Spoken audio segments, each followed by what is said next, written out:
સુરેન્દ્રનગર જિલ્લાના પાણશીલા ખાતે વિકાસ રથનું અધકેરું સ્વાગત કરતા ગ્રામજનો વિવિધ યોજનાઓ અંતર્ગત 11 જેટલા લાભાર્થીઓને ₹40 લાખ જેટલા લાભોનું વિતરણ કરાયું।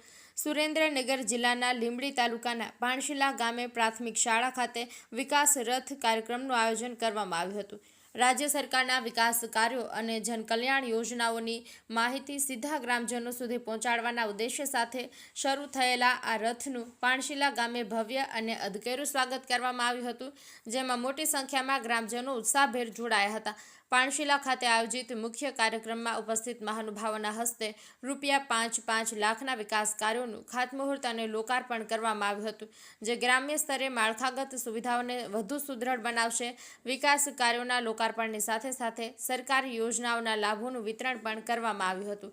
આ પ્રસંગે આરોગ્ય પુરવઠા અને ICDS વિભાગની વિવિધ યોજનાઓ અંતર્ગત 11 જેટલા લાભાર્થીઓને ₹40 લાખ જેટલા લાભોનું વિતરણ કરવામાં આવ્યું હતું।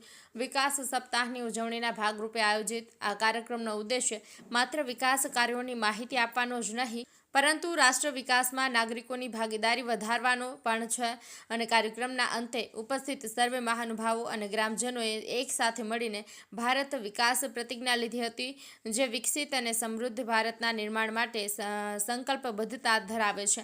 આ કાર્યક્રમમાં ગામ સરપંચ મેઘજીભાઈ રવોદરા, તાલુકા વિકાસ અધિકારી MV સોલંકી તેમજ સંબંધિત વિભાગના અધિકારીઓ કર્મચારીઓ ઉપસ્થિત રહ્યા હતા અને ગ્રામજનો સાથે સંવાદ કર્યો હતો। મિનાઝ મલિક, સુરેન્દ્રનગર।